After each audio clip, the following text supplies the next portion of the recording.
রাজধানীর উত্তরার milestone school and college ৩ August থেকে খুললেও ৬ আগস্ট বুধবার থেকে পাঠদান কার্যক্রম শুরু হবে বলে জানিয়েছে কলেজ কর্তৃপক্ষ। একই সঙ্গে পরবর্তী ৩ মাস শিক্ষার্থীদের মানসিক অবস্থার উন্নয়নে কাউন্সেলিং কার্যক্রম অব্যাহত থাকবে। রোববার এ তথ্য নিশ্চিত করেছেন কলেজের অধ্যক্ষ মোহাম্মদ জিয়াউল আলম। অধ্যক্ষ বলেছেন, ওই দিন সকাল 8:30 থেকে নবম থেকে দ্বাদশ শ্রেণী পর্যন্ত ক্লাস কার্যক্রম শুরু হবে। এরপর পরবর্তী অবস্থা বিবেচনায় বাকি ক্লাসগুলো চালুর পদক্ষেপ নেওয়া হবে। ঘটনার ভয়াবহতা কাটিয়ে শিক্ষার্থীদের ধীরে ধীরে শিক্ষা কার্যক্রমে ফিরিয়ে আনতে ধাপে ধাপে কাজ চলছে।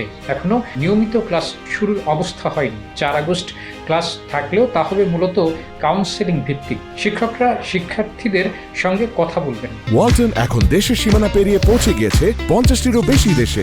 ওয়ালটন, ঘরে ঘরে বিশ্বজুড়ে। তাদের মানসিক অবস্থা বোঝার চেষ্টা করবেন। কেউ যদি এখনো মানসিকভাবে বিপর্যস্ত থাকে বা আতঙ্কে থাকে, তাহলে তাকে ব্যক্তিগত কাউন্সেলিংয়ে নিয়ে যাওয়া হবে।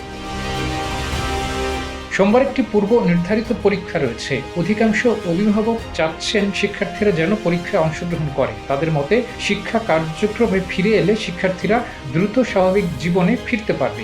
1 সপ্তাহ ধরে অভিভাবকদের সঙ্গে নিয়মিত যোগাযোগ করছে মাইলস্টোন কর্তৃপক্ষ।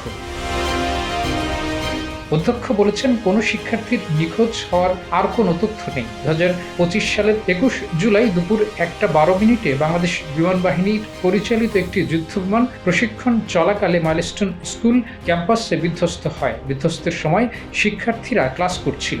ওই দুর্ঘটনায় বিমানের পাইলট ফ্লাইট লেফটেন্যান্ট তৌকির ইসলাম সহ 35 জন নিহত এবং 173 জন আহত হন।